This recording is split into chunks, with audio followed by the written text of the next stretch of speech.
everyone. Welcome to the Well Dwellers podcast. My name's Eric Freiberger, and I'm coming to you today from Treaty 7 lands, Calgary, Alberta. It is sunny. It is beautiful.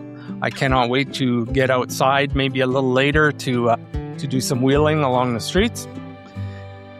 You know, here in the Well, I would like to say that clarity often emerges when we are willing to sift our muddy thoughts through our relationships with others. I love nothing more than joining a friend at the local coffee shop and chatting, talking about what's on our hearts and just hearing each other's stories.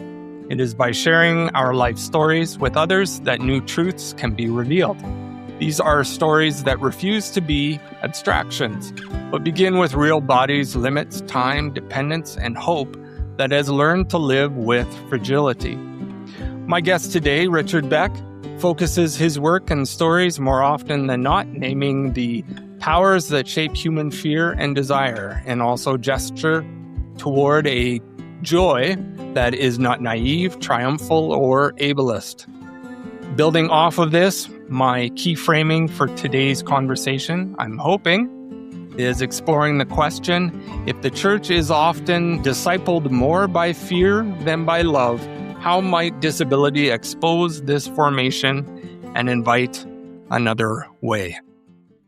Probably pretty key for today's atmosphere as well. I met Richard several years ago while working on completing my master's degree through Rochester University with my professor and friend, Dr. Mark Love. And he left Richard Beck left a very impressionable memory on me after asking a very revealing question in my journey of liminal experience within church and ministry in my adventure with house churches at the time. He has written several books, including Unclean, Meditations on Purity, Hospitality, and Mortality, The Slavery of Death, The Shape of Joy, The Transformative Power of Moving Beyond Yourself, and several others, including his latest publication, The Book of Love, A Better Way to Read the Bible, which I look forward to reading as well. So, welcome to the Well, Richard Beck. Thanks for joining me today. Excited to be with you, Eric. Yeah, really looking forward to the conversation. Yeah.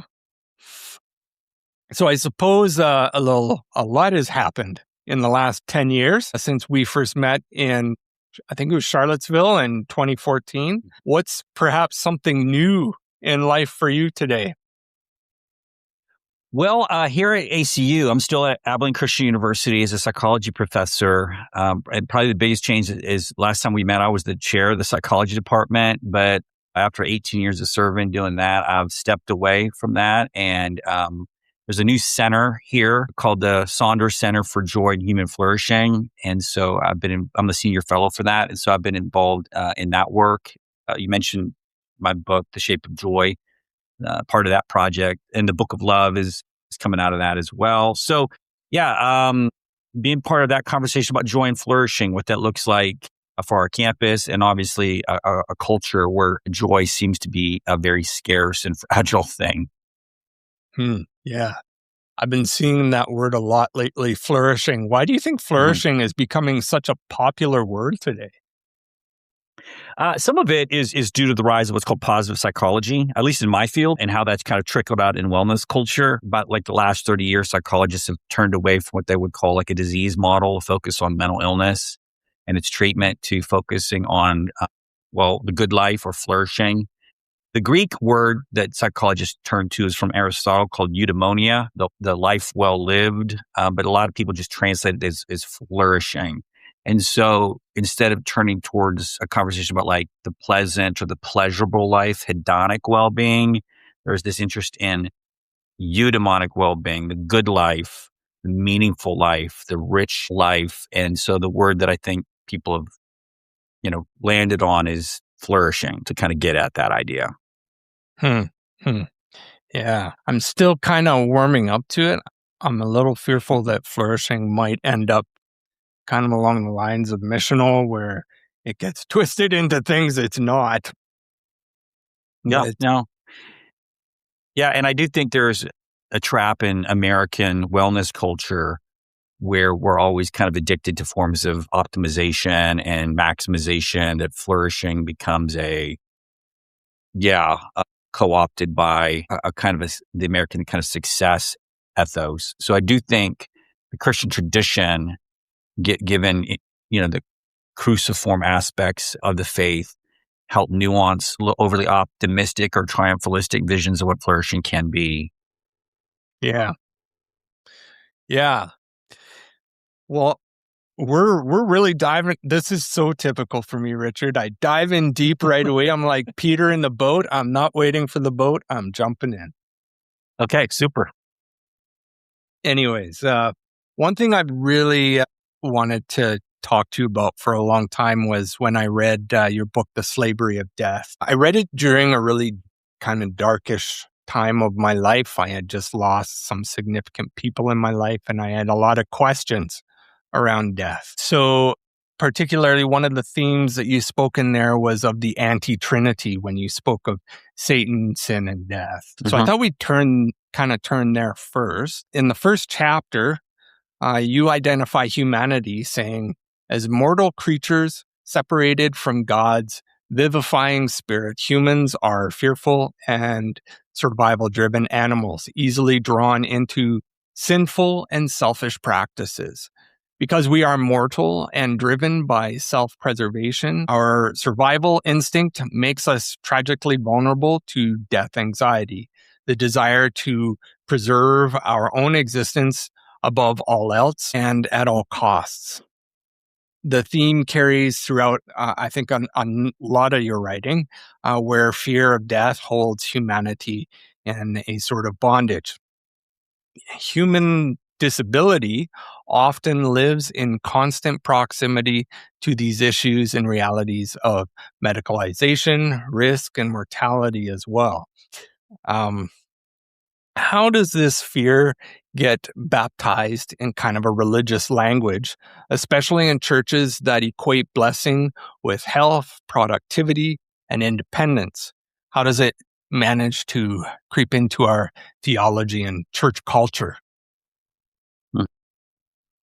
Yeah, the idea there in that book, The Slavery of Death, is to just kind of rethink maybe some old ways of thinking about what's the problem with human existence. And so I'm reframing some discussions about where human sin comes from, and how a lot of us grew up in Christian contexts where the problem with us is that we're congenitally wicked or born evil, original sin or total depravity. But that if you look at other scriptures where like Satan is described as the one who holds the power of death, and that we are enslaved by the fear of death our entire lives. That's Hebrews chapter 2. I put, therefore, less a total depravity at the heart of the human predicament, and more an anxiety, survival-based fears, that we're selfish not because we're depraved. We're selfish because we're finite creatures, and we want to protect ourselves from death, from illness, from disease or damage or decay. But what happens to your question is, sometimes, like you see this, especially in like the prosperity gospel, there is a sense where our fear becomes baptized or sacralized because God becomes, and prosperity becomes the means to protect us from our neediness and our vulnerability. And so religion, in many ways, becomes just another form of a defense mechanism in a culture that is characterized by a great deal of death avoidance. Yeah. So you mentioned a bit about sin. You mentioned a bit about death as well. I know this fits into that kind of anti-Trinity. I guess you talked a bit about Satan too. And I want to talk a bit about all of these kind of in different, in focusing on each one of them. But I might ask you also, how can we see this triad function psychologically and perhaps physically, spiritually, in kind of the everyday life? How do we see it manifest? Yeah. So I've described three things there. When you look at Hebrews, you got the unholy Trinity. You have death, And that death creates anxiety, and that anxiety is used by Satan to create sin. So it's all kind of connected in this cycle. And I don't really need anybody to adopt a really supernatural view of this dynamic, because one of the things I think that is fresh about this approach of putting death anxiety at the heart of the human predicament is there are very non-theistic, non-supernatural ways to think about that. I think a lot of, you from a very materialistic, even Darwinian perspective, just say, yeah, of course, the survival anxiety drives human psychology. So obviously Christians think more's going on than just a survival instinct, but minimally, that's what's going on. As creatures prone to entropy and decay, we try to resist that and fight against that. And that can be done in a healthy way, or it can be done in a deeply delusional or neurotic way, to the point I was describing earlier. And religion can help us deal with these anxieties in a healthy way, but religion can also be used in a very neurotic and defensive way.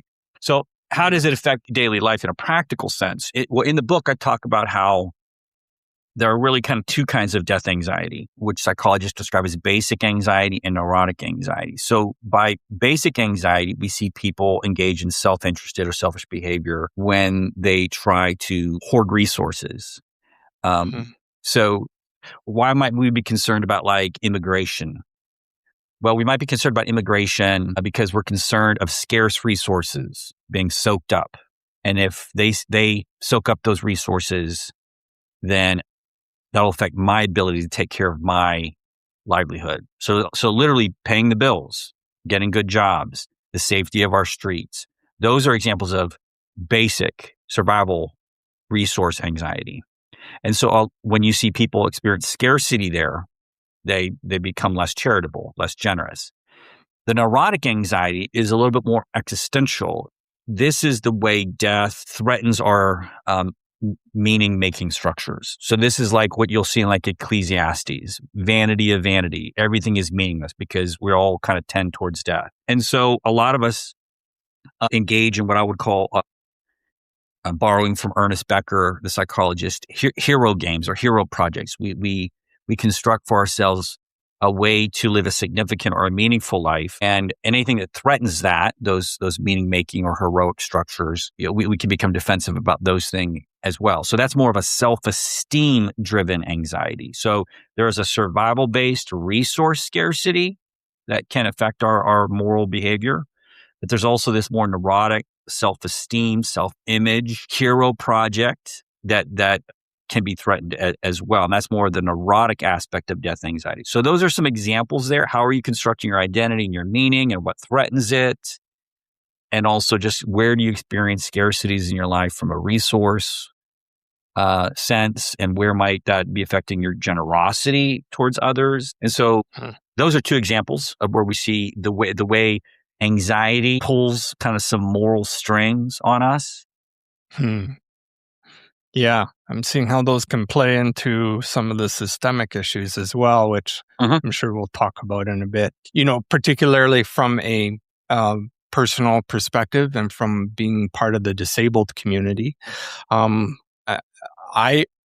Well, in one sense, when you talked about death, I really appreciated how you kind of opened it up to saying it's not just a one-time event. It's this,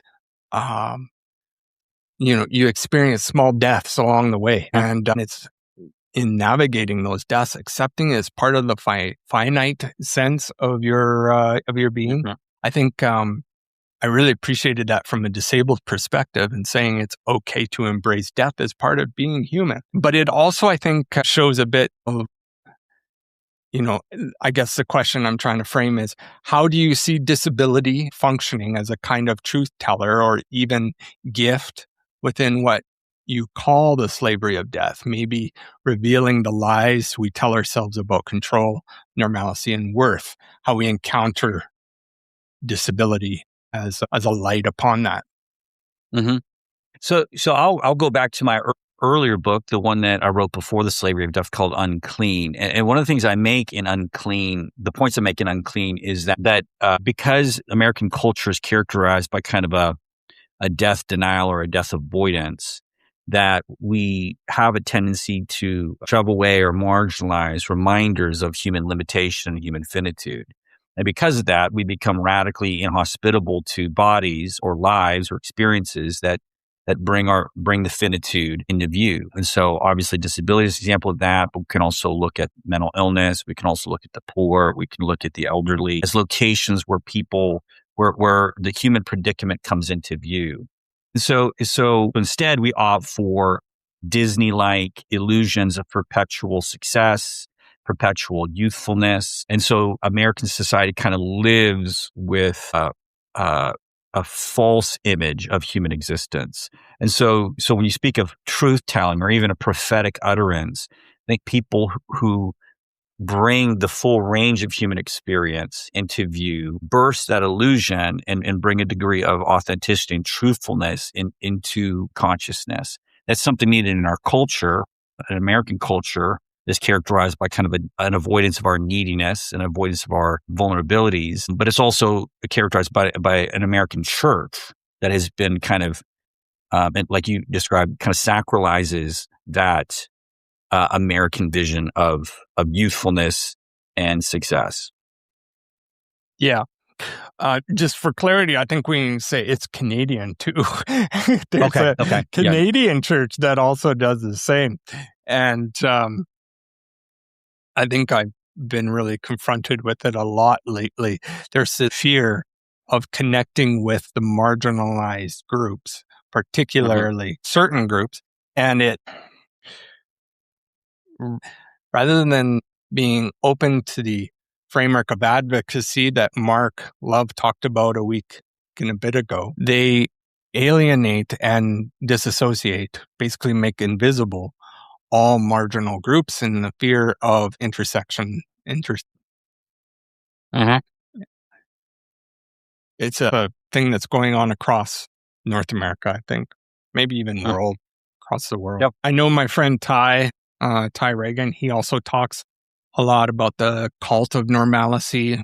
Thomas Reynolds speaks of it as a theological distortion or undermines human dignity.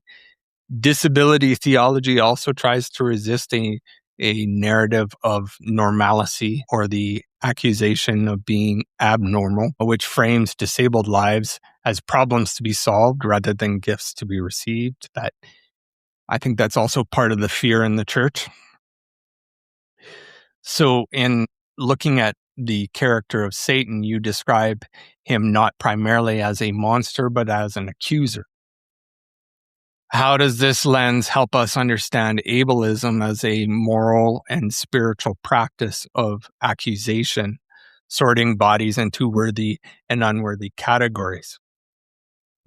Yeah, that's a deep question. Yeah, I think if we kind of lean into, Satan in the Hebrew means, opponent or antagonist, but diablos, devil, in the New Testament means, accusation. And Satan is described as the one who kind of points a finger of accusation. So yes, when we put up standards of normalcy, we're always framing disability not as a gift, but rather as a deficit, and I think there's even discourse. Again, I'm no expert in disability theology, but there's even discourse in trying to wrestle with the word disabled as a word of contrast, not as something generative on its own, but always in a contrasting kind of way.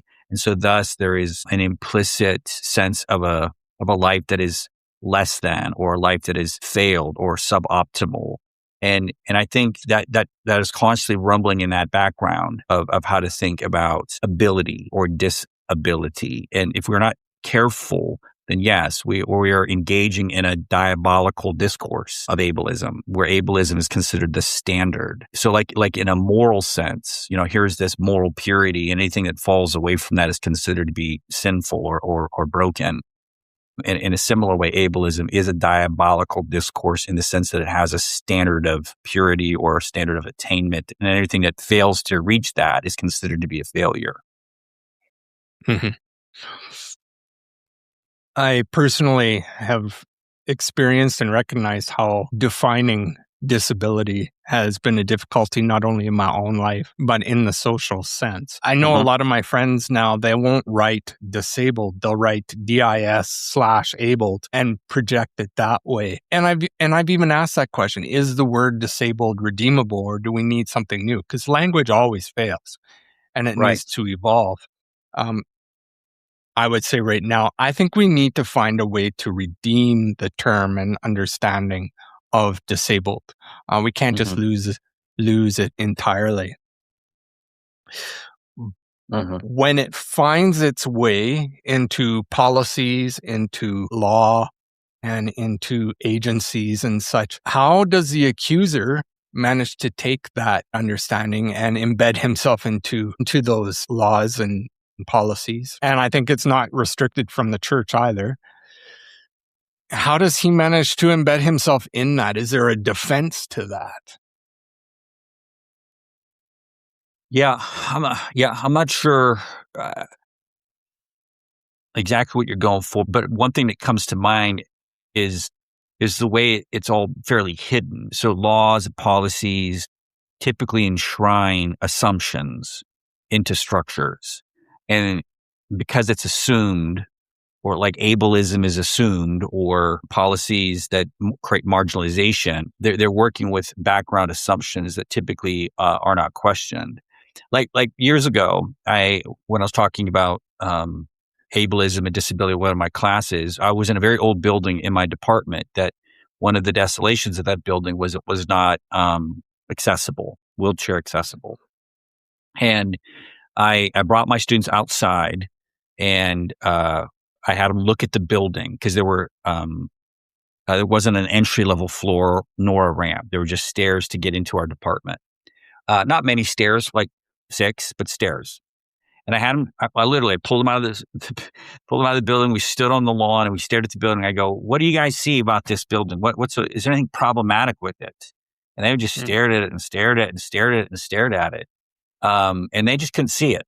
And then finally I said, if you were a student who wanted to come to our class, could they enter the building if they were in a wheelchair? And then they saw it. And I think that's part of the accuser's work. Satan is often described as the father of lies or deception. So it's not necessarily even something overt. Like somebody's like, if they see a disability or difference on the street, the Satan isn't like a person who's going to like heckle or jeer, or that's not the way it manifests. It tends to manifest not in verbal hostility, but blindness, that assumptions that obviously the disabled community bump into these structural assumptions all the time. Like what bodies were in view here that made this reasonable? And the answer is, well, not my body, clearly. And it's so to me, I would kind of push us in that direction here and kind of say sometimes the Satan's accusation is in that unspoken air we breathe, and less in toxic verbal discourse online, because that's easy to call out. Overt wickedness is easy to call out. What's harder to call out are the invisible assumptions that rank bodies in a hierarchy of worth or consideration. Yeah. I'm sort of picturing it in some of the language I am picking up in The Shape of Joy, that inward and outward connection. And I think that's one of the things as a disabled person I'm struggling with is, while I recognize the importance and need to define disability and to hold it loosely, to hold it relationally in the outward curve that you talk about, a lot of agencies, a lot of churches, government representatives, rather than returning that same kind of outward relational sense of understanding to explore that definition and allow it to shape policies and accessibilities and social culture, they turn it inwards. And it's, what do we know about disability, and how do we take what we have heard in past, the old language, the old historical, cultural, theological, and use that to shape our policies rather than engaging in the outward relational roots of current disabled life. Yeah. I think that's good. Yeah. So, moving into sin and your talk in the book on sin, you write, sin might not be intrinsic, but it's inevitable. And death always follows as the consequence. In essence, sin is not just what we do, it's the condition we are trapped within. And I often picture this and talk to my friends and community about the John 9 experience of the disciples asking, why is this man born blind? Is it because he sinned or his parents sinned? And Jesus very clearly says to them, it's not that this man sinned or his parents. It's so that you might see the glory of God. He doesn't necessarily dismiss sin's presence or sin's in the relationships we have, but rather he sets it aside and puts the focus on the work and the glory of God in the man's life and in the community that's around this man's life. So what I'm wondering is, how does this reframing help disabled people who have internalized a sense of blame or shame, believing their bodies or minds or spirits are failures, which I know I've encountered a lot within disabled relationships? What did I do to deserve this type? Type. Yeah, because that's you're getting at kind of one of the things I'm trying to flip around in the book about kind of rethinking where the predicament lies, and a lot of Protestant framings of the fall tend to focus on more moral culpability, and so it's a very moralized worldview, which is prone to lots of distortions. Guilt, self-loathing, shame, or as you're describing, blaming oneself for a problem, seeking a moral story. Where in the book, I'm pulling from other Christian traditions. A lot of them go back to the church fathers, what's called the Christus Victor way of thinking about things.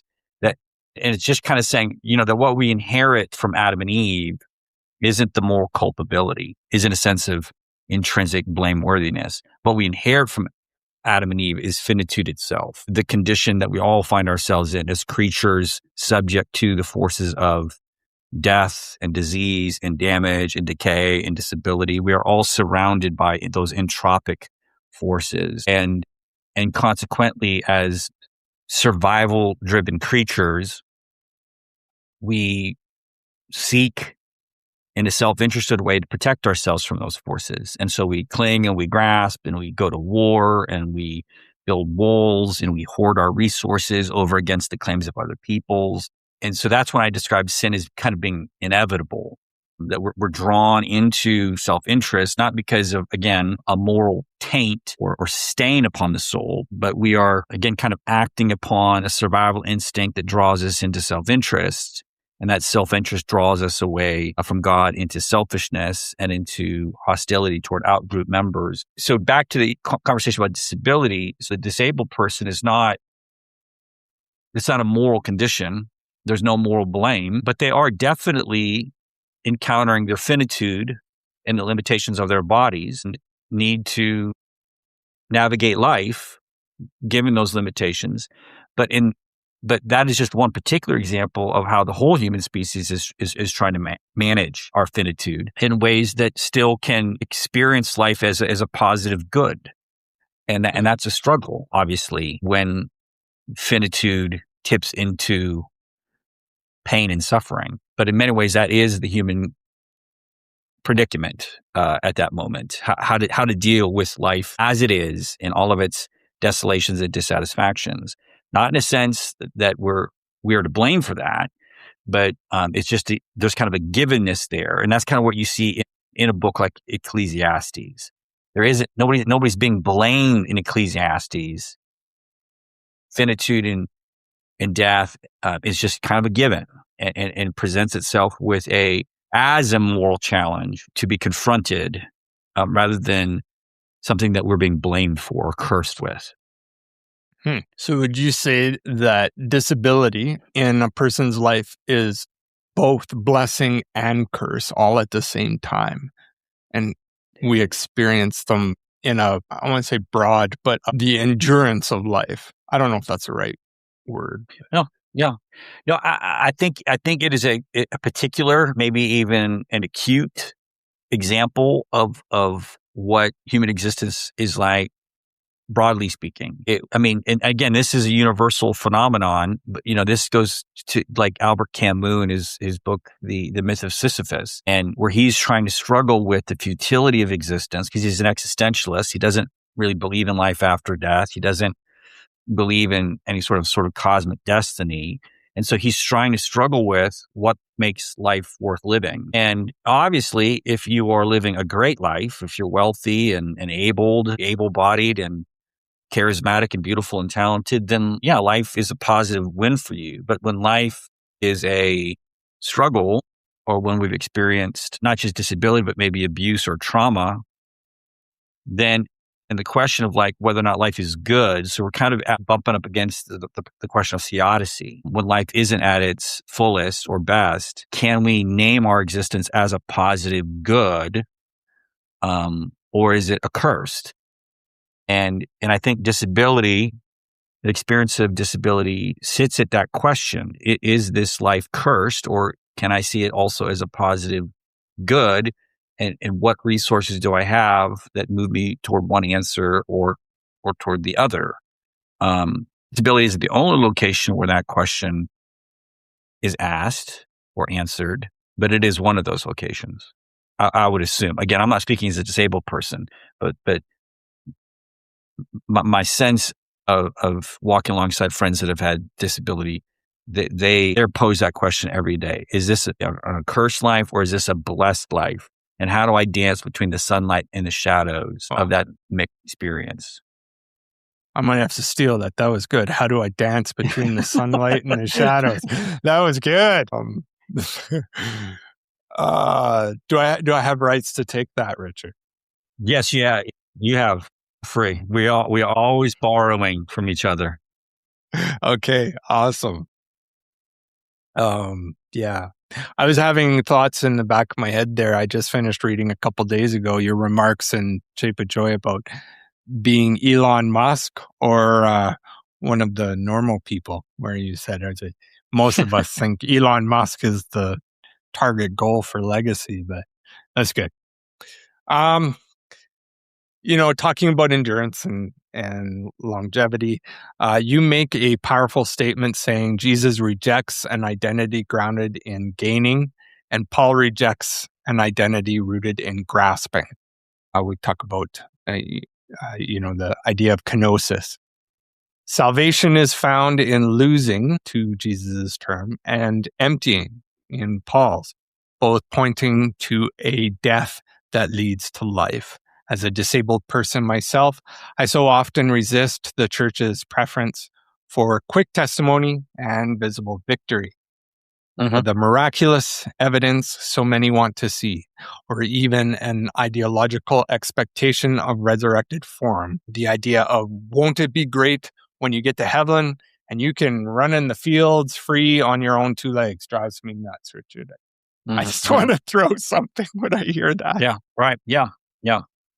But, in the slavery of death, how might the slavery of death help us think about endurance, time, and hope when healing narratives and ideologies begin to fall apart? When I begin asking, I've been praying for healing for years. I have pursued it. I have worked out like an Olympic athlete, and yet I'm still stuck on bed rest or in a wheelchair. Yeah, how can we reframe that endurance in time? Yeah.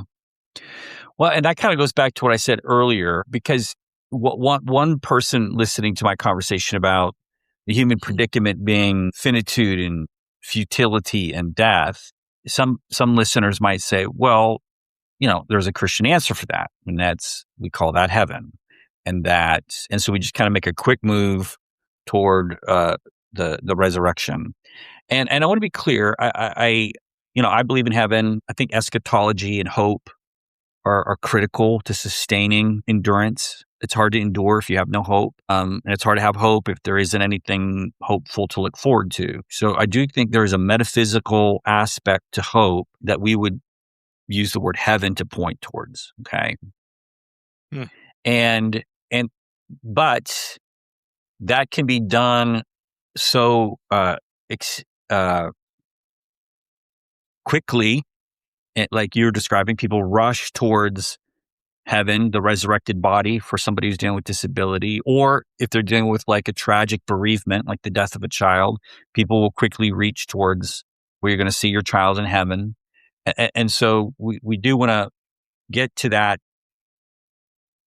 good eschatological outcome, to the good news, without questioning whether or not that move might in itself be an unwillingness to sit with or tolerate ambiguity, pain, and suffering, and the fruits and the gifts that sitting with suffering and the virtues that are acquired through that experience by kind of neurotically or even defensively rushing always towards our happy endings. So let me pivot away from disability and like talk about something like depression. Like I said, psychology has focused a great deal on the disease model. And so we've seen depression described over the last few generations as a disease state. And what's interesting is that rates of depression began, as far as diagnostically speaking, have been going up right around the time where we saw the discovery of Prozac. And so now we have a pill that can help eradicate sadness from our lives. But it raises a question, like, how does human experience change, and maybe not for the better, if we eradicate sadness? Like, what virtues or capacities, what depth, what wisdom is lost if we can chemically eradicate sad feelings from the human experience? And we consider all of those experiences as sadness, as disease states and pathology. The point being is, I think if we never allow the human experience and all its ambiguity and hardship to kind of allow us to see resources for wisdom and growth and resiliency, then I think the neurotic flight from sadness, or the neurotic flight from our own suffering and pain, is going to rob us of some virtues and some goods. And I think people who experience disabilities are prophets here, because they are people that are acquiring virtues and insights and gifts of wisdom and resiliency that can be great teachers to a culture that has run from, through a variety of denial mechanisms, run from experiences that would have given them those resources as well. So that's not to say that there's a quick happy ending there. I'm just saying that there are things in the human experience, like, I mean, just even think about heroic stories that we were drawn to in literature or movies. We kind of know that there's got to be a journey, kind of the dark night of the soul, that must be endured for us to become fully human. And that if we never encounter any sort of problem or suffering, then life stays in a fairly like saccharine, cotton candy, untroubled kind of superficiality. So that's just one thing I think about. Where when we look at the shadow side of, that there are capacities in the human experience that come, that are only gained through those shadows. Mm.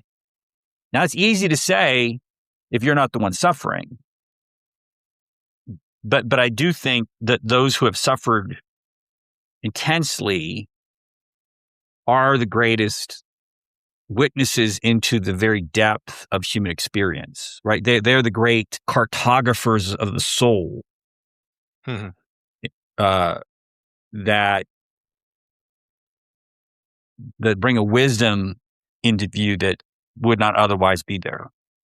Yeah. And I think it would be important to articulate that when we speak of suffering, it is not necessarily a suffering of the individual either. It's a suffering created by a social setting as well. I know back when we were talking about defining disability, one of the things that I often try to balance with the community is that someone like Amy Kenny, who wrote her book, My Body is Not a Prayer Request. The idea and the defense is that I was born this way. And so God created me this way. It's not necessarily a state of suffering. It's who I am.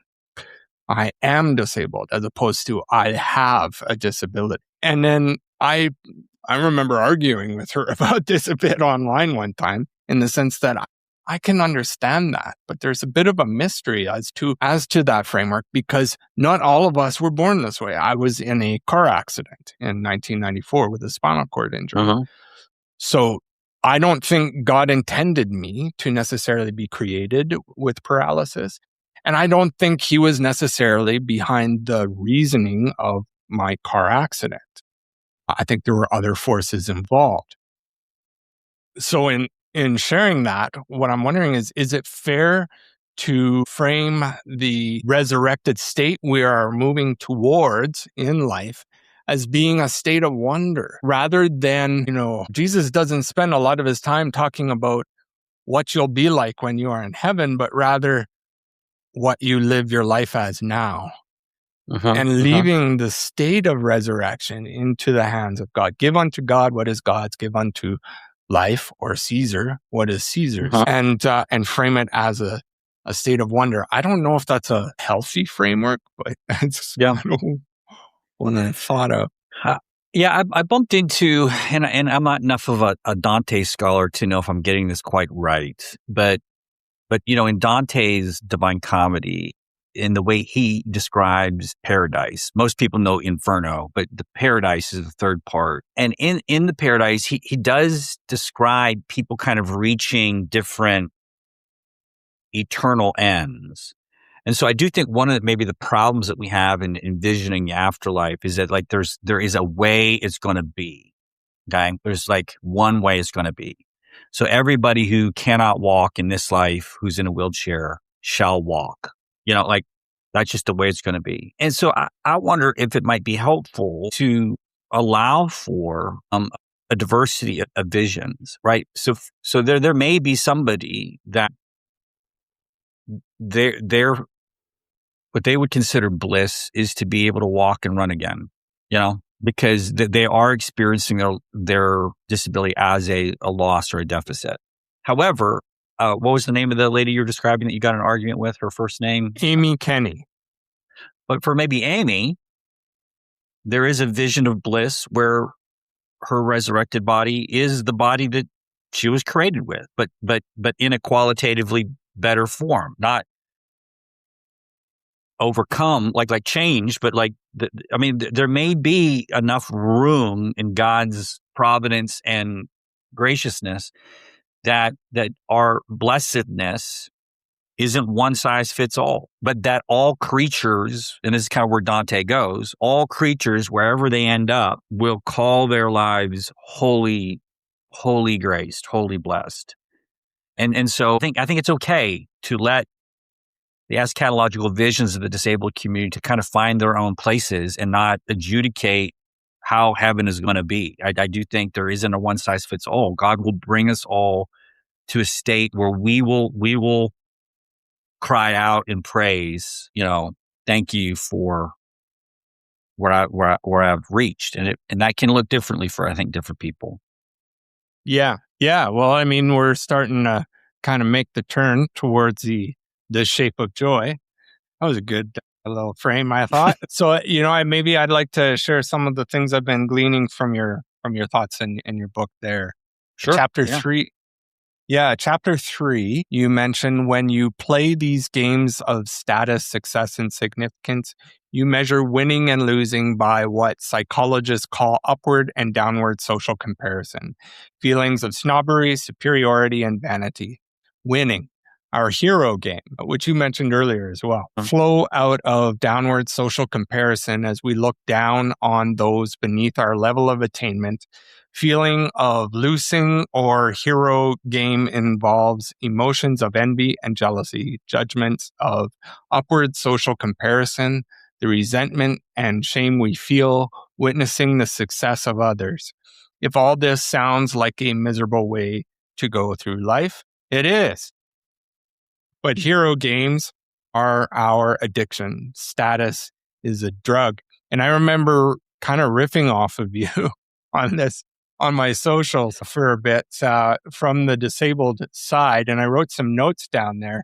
But I'm going to try and shorten them here in just the thought. One of the ways that as a disabled person I've encountered this hero game is the experience of the greater community, those without disabilities, where there's kind of two ways they go about it. Either they see the disabled, and this is in the church too, as the people in need of service, in the need of their benefit, if you will, and it raises their status even more to serve that community of the disabled. But it's not really much of an equality that goes on there. And there's a lot of resistance to that. I'm going to tell you a little short story. We have a middle school in behind us, and the kids all run around the park for phys ed on beautiful days like today. And we can see them, hundreds of kids running around, and it's great seeing them out there. But the other day, during the end of the school day, I went out for a bit of a wheel at 2 kilometers, and I just took a little leisure stroll. It's the first one after the Canadian winters. And I was rounding down around the school side, and all the kids were coming out. And as I was wheeling by, there was this young girl passing me by, and she's like, "Ooh," pointing at, "Ooh," because I'm out and wheeling. I'm not quite sure what the excitement was over. I got home and I said to my wife, who for our listeners and for you as well, is also in a wheelchair from a spinal cord injury. I said, I think we have to start going out on our back deck when they're doing their laps and cheering them on. I think that's what they're looking for. But some of that kind of hero experience, I guess. But there's also the internal side from the disabled life, where even though we've experienced loss of spinal cord injuries, a bit of a confession, and I'm not saying this is the healthiest, this isn't right, if you will, but we still feel that compulsion to be more, to be better than what our limitations and abilities are. We try to distance ourselves from those we see as having greater disabilities than ourselves. Or we put harm, we go as far as harm on ourselves, putting implants in our bodies so that electrical stimulation will make our legs do things that we want them to do. And my wife and I see this, and we've both been in chairs for over 30 years. And the greatest fear is, my God, what happens in 10 years with those implants? What are they going to go through when those things begin to break down? And, this is all in the pursuit of that hero game that you spoke of. So I guess the question I'm framing is, how does this definition protect joy from becoming inspirational fluff or ableism? If you make the argument that joy is not the absence of suffering, but a particular posture towards that reality. Yeah. No, thanks for sharing all of that. So, one of the things I'm trying to talk about in the shape of joy is just kind of trying to do a little autopsy of kind of like our current mental health crisis and what is going on, what is so undermined and fragilized our mental health, and where might we find resources for a little bit more resilient joy. And so that conversation about the hero game is I do think one of the reasons our mental health has been fragilized is because we're trying to pursue mental health through self-regard. And that self-regard typically is attached to some sort of, I use the word game, but it's a system of meaning, and a lot of those systems of meaning tend to create hierarchies or comparisons. We were talking about that earlier with the Accuser being kind of a comparison, that there is some vision I'm chasing, and then if I hit that mark, I'm feeling great, but if I fail to get there, then I'm experiencing a lot of inferiority or inadequacy, and how that's just, as I said, just a really exhausting game because we're constantly in a feedback loop. We're either winning or we're losing. So if you're winning, you're dealing with downward comparison. You're looking down and you're gaining a sense of self-esteem through, well, I'm glad I'm not like those people. But if you're losing, you're looking up at the winners and feeling that sense of loss or inadequacy. And again, you pretty profoundly described kind of how even in disability discourse or in how churches engage with the disabled, create versions of that game. And so that's kind of the dead end because of how contingent and conditional that game is. Then what have we learned in the last 30 years of positive psychology research? And that's kind of where I turn towards the research in psychology on meaning in life. The people who have live meaningful lives, they experience coherence. Their lives make sense to them. They have a solid story, purpose. They have a reason, larger life goal, but also cosmic or existential significance, what psychologists would call mattering, that their story matters. And it's easy to say that descriptively, that's people who are well-adjusted have those things. But it definitely puts out in front of us kind of where we need to go rather than from this performance in a hero game to settling into a sense of cosmic significance is the journey. But I also think it's one of the things that explains why spirituality and religion and people who are involved in religious communities do experience better mental health, because I do think they have resources, available to where when they experience desolation or failure, they do have places they can go spiritually, mentally, and socially to say, my narrative isn't just reducible to my disability, that I have a calling, I have things to be grateful for, I have a story, purpose, and significance that transcends for your example, that transcends my injury, that my story is bigger than an event that happened to me 30 some years ago. That's a huge piece of it. Right. But when I talk to Eric, I'm just not talking to somebody who's experienced a spinal cord injury. That doesn't exhaust your story. Your story isn't limited to that. Now, it's a huge part of your story, no doubt. And so I describe it that's how I talk about my students. We have to work when we're talking about joy. We have to work to make sure our stories are big enough to carry us through life, and not get too small. And I think that's what has happened with a lot of us. Our stories kind of get too small, and because of that, becomes contingent and therefore unsteady and destabilizing. I'm going to draw a little bit of a picture here from a Canadian perspective, and I'm betting it can reflect somewhat down in the US as well. As you mentioned, disabled people can tend to be the prophetic presence in our society. And I got to admit, I'm a bit of a Jeremiah. I weep and I'm a bit of the pessimist when it comes towards the church. As you said, I'm more than just my spinal cord injury. To give you a bit of history backdrop, when we met in 2014, I was involved in house church ministry activities. My focus and my language was shaped by kind of the missional walk and the missional movement.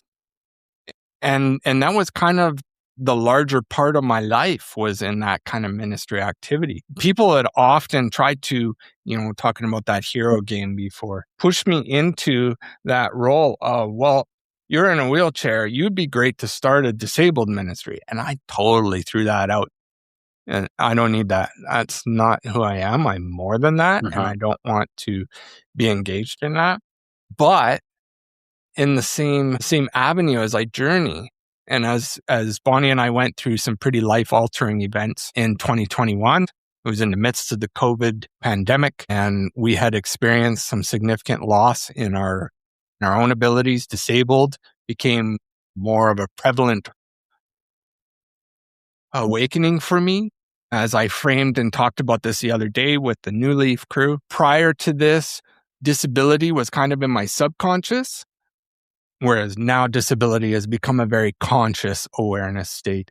And one of the things I've recognized is that the church, I'm going to maybe put myself in some hot water, but the church has failed to give a adequate and proper representation of the gospel, of a good news, of a transcendent story of discipleship for the disabled in our community.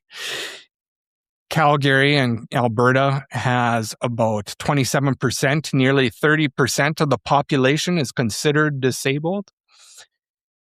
And yet they say only, about 84% of Christian believers with disabilities actually, or I should say, do not attend church.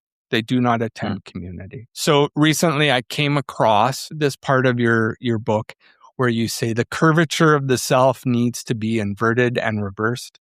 In the words of Augustine, instead of being incurvatus and say curved inward on ourselves, we become excurvatus, say curved outward. The science of awe has pointed the way. We leave the shadowy cave of the modern self with all its chattering, anxious noise to stand dazzled and amazed at something outside of ourselves. But if that is so, we quickly face a pressing, burning question. What lies beyond the cave? Is there a reality and truth to be found outside ourselves? What are we turning toward when we turn away from ourselves? And I think one of the things that I was really picking up on there, and this might be a bit of a pessimistic view of the church, is, correct me if you think I'm wrong, Richard, but a lot of disabled people are feeling like they are tired of the shadows of the puppets being cast on the walls of Socrates' cave, as you were describing, and have been turned outwards, not only in choice, but also in being pushed out by the church as one of those dangerous advocating roles. And we are left with those questions. As someone who's existed on the outside, I see some of the blessings and joys, freedoms of it. But there is still that fear of what lies beyond. We need to encounter that transcendent story. So if disabled followers of Jesus fail to find belonging in the church, or maybe relevance, how might they find courage, hope, and joy in discipleship and faith outside of the church today? I imagine that's probably a pretty heavy question. Yeah. I mean, I think it's been something we have been talking about from the very beginning, about how there is a sense where religion is both, religion has its sunlight and its shadows, right? So there is a sense where religion can come, like we said, we described how religion can sacralize and enshrine the youthfulness and the vigor and the success. And you see this like in the prosperity gospel space, right? And then we also talked about people quickly, perhaps even defensively, reaching for heaven, where, you're positing very quickly about a heaven where you can walk again, and rushing over your lived experience. Or finally here at the end of this conversation, you speaking to a church that has not been hospitable to or listened to the prophetic speech of a marginalized community. So there's all this sense where religion can go wrong. But I do think, in a certain sense, that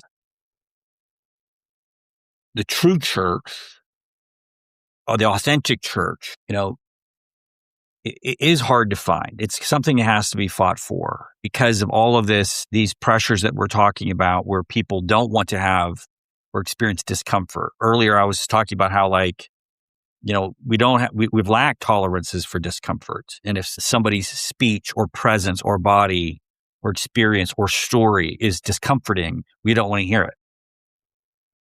And so there's a kind of fragility there. So like in America, we talk about white fragility. We don't want to hear Black stories because, that's too unsettling.